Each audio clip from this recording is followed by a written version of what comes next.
I'm a San Francisco designer, and this is a whole series on design and innovation in California. I'm geeking out. I love this show. Design and innovation is all about chasing the big idea and solving hard problems. California is where it's at. This is where the magic happens. Welcome to California by Design.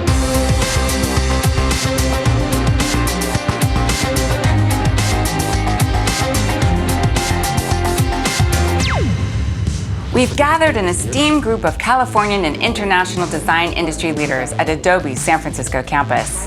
They're judging which innovations will go through to the Best of the Best series final. California is absolutely a hotbed of design and innovation, and whether it's technology, transportation, services, there's just so much going on here. It's really exciting. Time for our first innovation. I'm fascinated with JSX because they are truly innovating in a complex and demanding environment. How can they save time boarding a flight?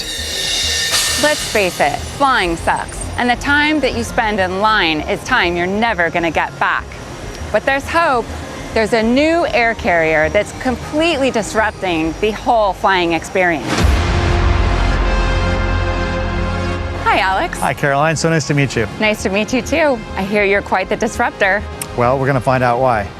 Have you ever taken JSX before? No, I haven't. Have you ever experienced a hop-on jet service? No, I haven't. Have you ever pulled up into an airport and been on an airplane within 15 minutes? No, is that possible? That's what we do. And by the way, here in Burbank, this is where JSX started. Our first flight was from here to Northern California, and now I fly all over the southwestern United States. Would you like to go somewhere today? Okay. Where's the weather good? How about Phoenix? Oh, okay. Let me show you what service looks like. Oh, how nice. Do you know what the biggest difference is between a private jet and a commercial jet? Oh no, tell me. Overhead bins. There aren't any in a private jet. So that one decision really changed the entire shape, obviously literally, and complexion of the cabin. And by the way, when you sit down, now it feels like you're in a big spacious environment. Right. The other thing that does, by the way, you don't have to drag your bag on and off the airplane and bang up the cabin and slow down the boarding process. Somebody else puts them in the bag for you. That's what we do too. We also removed all the old gross yellow fluorescent lights. And then of course we created a lot more legroom, and we added some other amenities. Here's a plug right there. You can plug your iPhone charger in right there. Look for at example. that. Do you know we have a Net Promoter Score of 85? What's the average? 35. Wow. If there's 160 to 300 people on an airplane, you can't serve them, especially on a short flight. You can only process them. How many restaurants have you been to where there's 300 seats in the place and the service is great? 0. That's true. The best restaurants have like 30 tables. And so we can scale this business up, and we can have hundreds of these airplanes, but the individual experience for every customer, you'll never be more than one of 30. I had the opportunity to work for Herb Kelleher with Southwest Airlines. I had the opportunity to work for Richard Branson, and I had the opportunity to work for David Neilman. And these are basically the 3 big entrepreneurs of my generation. Right. And I've carried the lessons of those 3 great, inspiring entrepreneurs into everything that I've done since. And tell us what JSX stands for. It's a joyful, simple experience. You know, those are our watchwords. We want people to be happier when they get off the airplane than what they were when they got on. Wow, that was such a premium experience. Welcome to sunny Phoenix. So this is one of your lounges. Yes, welcome to our Phoenix Lounge. Every one of our lounges is designed to reflect a bit the local character. And it's got all the regular commodities. They do all have lots of places to plug in your laptop, recharge your phone, free coffee, free water, and a very comfortable place to sit. It's really impressive. Thank you. Well, our customers love us so far, and that's the most important thing to us. So JSX is doing something really quite special here. They're redefining the service experience and offering us a gift, the gift of time.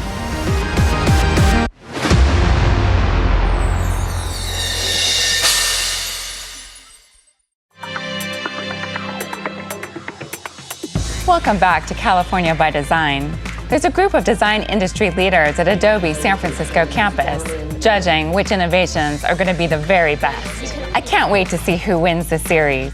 These next entrepreneurs are absolutely living the startup dream, and what they're all about is repurposing materials to create a really elegant watch. What materials would you expect to use to make a watch?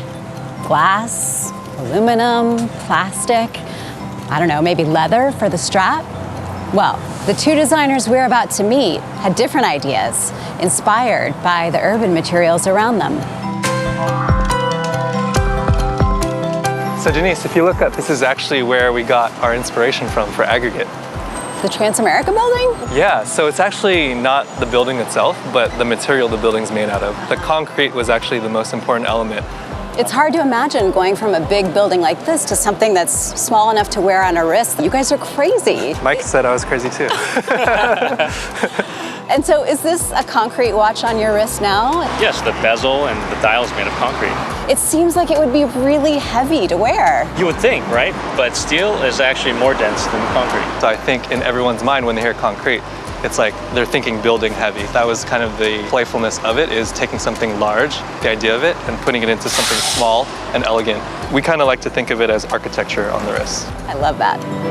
Mike and I decided if we're going to make this work at all, that we would have to quit our jobs. Quit your jobs. Yes, and I basically decided that our family would move right over here in this apartment, which is right next to Mike's apartment. So you just had a short commute across the alley to work together. Exactly, and that was the idea. So is this regular concrete? Can I just buy this at my hardware store? This is not conventional concrete. This has a much higher strength to weight ratio, and it's much denser than regular concrete. We're ready to go. This is really delicate work. Do you make all the watches like this? Well, we started this way because we had to learn, but now we have a team overseas. Here we have some of the CAD and the 3D files that we actually use to design the watch prototype.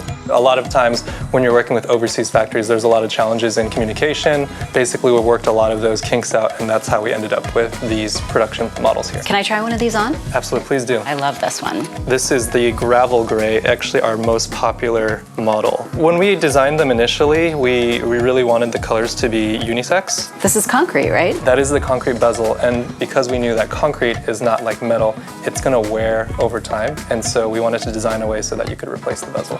So tell me, Jonathan, are you glad you quit your job for this? I absolutely am. This has opened so many opportunities for me, my partner, my family. Our business has started to scale. It actually allowed us to open another design consulting business as well. Often, design is reduced to problem solving, but this is a different story. Jonathan and Mike operated on the flip side, deliberately recombining ordinary materials in new ways to create a product that's truly unique and unexpected. Does the world need a concrete watch? Probably not, but I'm not giving it back. I love it. So this next story I'm so passionate about. It's new educational methodologies, and it's challenging students to think creatively, collaboratively, in new ways. Virtual reality has been around for decades, and its primary application so far has been gaming. But what's going on here is really interesting. At this school in downtown LA, they're using VR as a next-generation learning tool.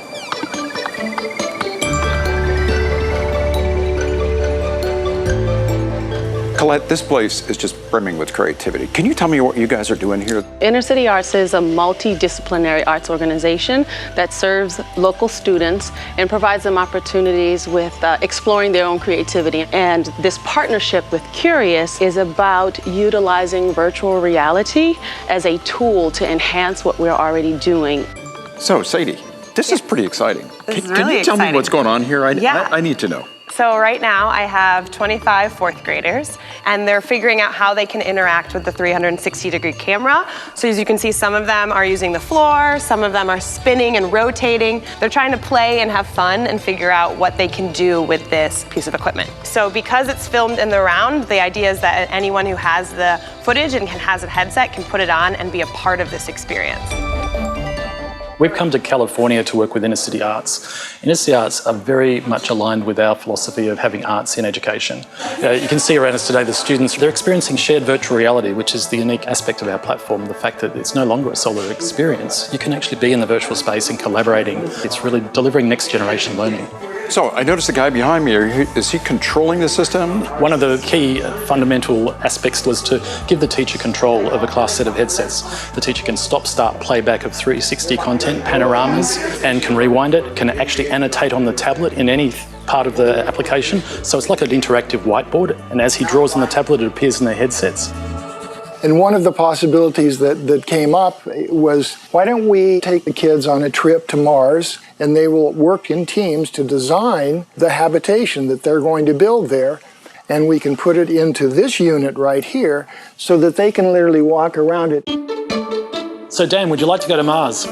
Absolutely. Hope you have oxygen for me. So it looks like we're being stranded here on some kind of scaffolding on the planet, but you can see this is the settlement so far, so we're still designing it. This is pretty neat. We're very excited about seeing where the students take this. I feel like it would be really helpful in as a work environment. I think of in Tony Stark, where when he has all of his tools up and his notes up, and he can be looking at several screens and different workspaces, I guess, if that makes any sense. It's essentially using technology which is so traditionally been thought of as a distraction. It's kind of using it to your advantage, and using it as a way to engage these. Very good point. This truly is an inspiration. This technology unleashes creativity. It's very engaging for both the individual and the community, and that's a great way to learn. There's no doubt Curiious IQ holds the promise of becoming the new standard of learning.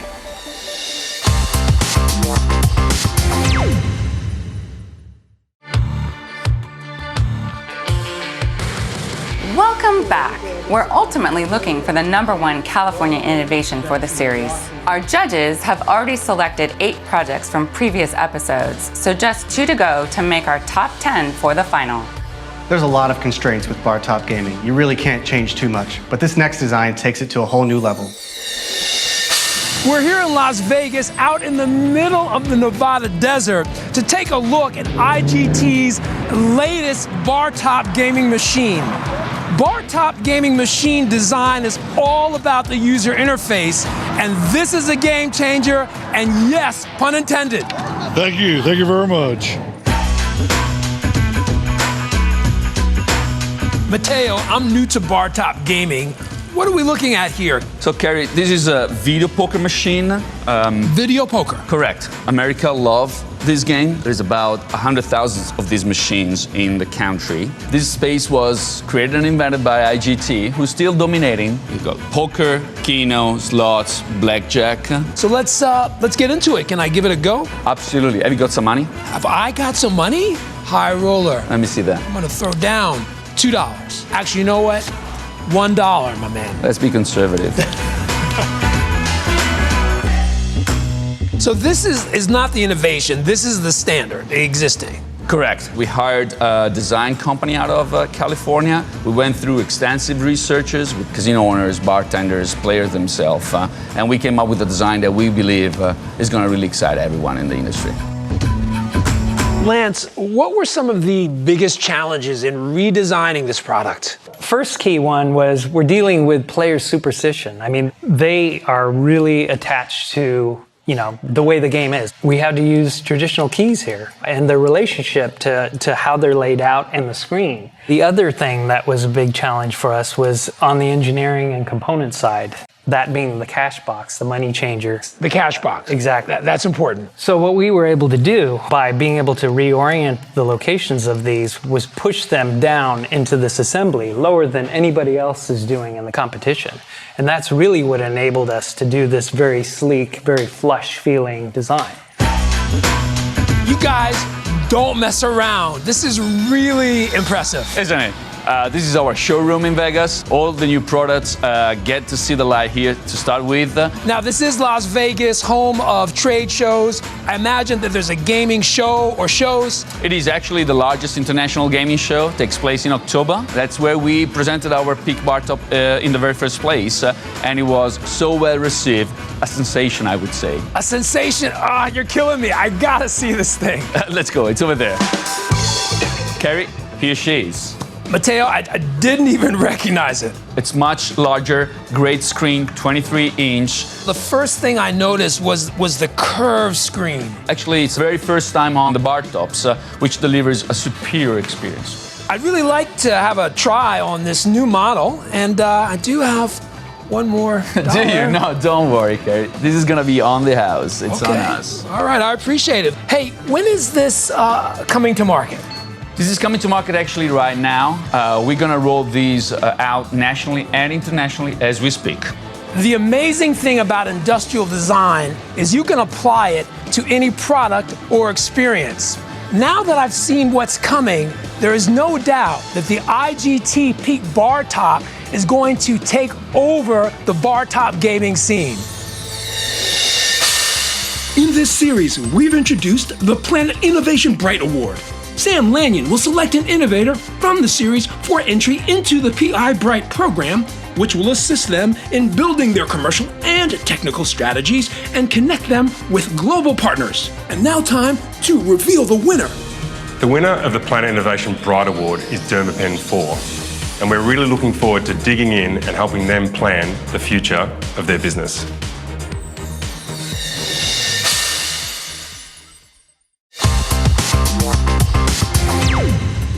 Welcome back. Our quest continues to find the best innovations in the series from around California. The Zen controller for temperature, I want these. Put them in, control it, nobody can play around with the temperature. Awesome design.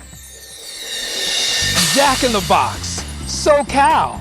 And the guy who owns this location owns 26 others in the LA area. Now, you wouldn't think that this is a prime location for design innovation. Well, think again. How many employees do you have working for you overall? Over 600. Wow. Yes. So that's no small staff. It is not. There are a lot of operational challenges dealing with fast food and all those employees. But one of the challenges we had was air conditioning. I'm surprised that you would say that. It feels pretty good in here right now. It was not always like that. We had trouble maintaining the temperature. Our employees used to come in and turn down the thermostat all the way to 60 degrees because they want to feel cold. Victoria, how did you address this problem? You see this gadget right here? Yeah, I see that gadget. It looks like a lockbox to me. It is a lockbox. Okay. With this, we used to keep our thermostat secure away from our employees and our customers. That was a big problem. Losing the keys. Losing the key, then we have to break into this. So we needed a solution that is that applies to all of our restaurants. So I was working in a project with Southern California Edison, the electricity company, and they say there's a company named Zen. They might have a solution what we're looking for. Nicole, walk me through it. How did you come up with this system? Well, we wanted to come up with a design that was simple, easy to use, and affordable for our customers. A lot of our customers complain about customer tampering, employee tampering, issues scheduling their HVACs. This looks like your classic scenario for you to apply what you do. Oh, it definitely is. So there's a ton of restaurants in Southern California, and they're one of the largest energy consumers. Carrie, let me show you how I monitor all of my locations. Let's check this location that it's about 50 miles away from here. So this is great. We can get a remote check-in on the location. Oh, wow. We have the flexibility to create our own schedules and some settings. As soon as it hits to 79, the air conditioner is gonna turn on. If the temperature decreases as low as 70, the heater is gonna turn on. I don't have to look for a key. I don't have to break down any lock boxes. All I have to do is go to the app or go to the computer. Nicole, here we are in a totally different environment from a Jack in the Box, but surprisingly some similar issues. This is a larger facility. There are 3 different zones, and there's over 75 thermostats on this campus alone. This specific facility uses set points. Basically, their employees can change the temperature within a specific range. But with Zen HQ, they're actually able to set it to where it defaults back after 4 hours. So it's not left on, so it's not putting wear and tear on the HVAC systems. James, what was the motivation behind Zen HQ? We're looking to save the planet with carbon reductions by reducing energy usage in small to medium businesses across the US. We really wanted people like Victoria who are running quick serve restaurants across the US to be able to just set and forget their heating and cooling systems and make sure that they could get back to running their day-to-day of their normal business. James, I like stats. I want you to make this real for me. How much carbon are you saving? For every Zen thermostat that we install, we remove something like 5 to 6 million tons of carbon, or the equivalent of removing 1 car off the road every year. Multiply that by the hundreds of thousands of devices we have in the field, you're saving billions of tons of CO2. This simple looking device, connected back to an advanced smart system, is winning the battle in energy management. If we are going to save the planet, we need more of the kind of design thinking that's happening at Zen Ecosystems. We're just about ready to announce which designs are moving through to the final. But first, an international design spotlight. We all love to play, and the child in us never really goes away, but attention spans are shorter. So what does it take today to keep our kids engaged in healthy play? Yeah. Tanya, this looks like fun. It is. Talk me through what's going on here. Well, what we've done here is mix what I believe is the perfect world of digital and physical play. That's what we do. When I think of digital, I'm thinking this or I'm thinking this. What do you mean by digital? Digital for us is being able to line up and slide as you go down it, or a chair that talks and growls to you as you sit on it. You can go for it. Hold on tight. Did you hear the bear? And so by putting the digital into these natural physical elements, it just adds another whole element. Yeah. You know? And what I like about this, Tanya, it's more communal and less isolationist. Would that be fair? 100%. We deliberately design and build games with that in mind. I've noticed there's an age gap here between the kids. Yeah, absolutely. And this is what digital does. Normally in an environment like this, you would have younger children playing by themselves. Here, because we have been able to merge the worlds, you're extending the age group. So an older sibling of 8 or 9 can play with a 2-year-old. All the games here have been designed by our specialists, everything from scratch. And what we do is look at how we can make it a group activity. What about the cartoons and the illustrations? Do you create those as well? All of them. Everything that you see here. Everything from the leaves that are being used in this screen are incorporated into that tree over there. So is this your first installation? No, we have hundreds of these all around the world. 100? Everywhere from Heathrow Airport to down in Florida and in Australia as well. So this is scalable and it's modular. It is, absolutely. We deal in, airports, in shopping centres, museums, hospitals, and we're always dealing with different space restrictions. Mark, so good to see good old-fashioned sketches. Absolutely. We just need to draw it up first to actually work out, does it fit within the overall space? Yeah. But then we actually look at the products and we specifically draw up each product, and from that, we move it to the computer to work out, can we actually build it? Now, what about these? I remember these from the playground. So what we've got here is we've got LEDs that light up. These here, we can change the colour, we can change the brightness, but we can also use products like this over the top, which... A whole different effect. And it's quite amazing what we do here because we're creating, at the same time from that creation, we're actually playing with these things to work out, well, does it actually relate to the rest of the world? There's a wonderful irony here. You're redesigning play from a former schoolhouse. At the end of the day, the reason why I think this innovation is so successful is that the designers have struck a balance between the physical and the digital, keeping play relevant for kids today. It's time to announce which designs are moving through to the final. Our finalists are Curiious IQ because it redefines collaborative education and opens students' imaginations to new worlds. And JSX for streamlining the operations, infrastructure, and IT. All fantastic examples of service innovation. Congratulations to both of those industry-defining innovations. And now we have our top 10 for the season final. Let's see what happens next time as the judges hash it out to decide who will be the ultimate series winner. Time for me to head back to California. To watch this episode again and others in the series, and to cast your vote in the People's Choice Award, go to CaliforniaByDesign.com.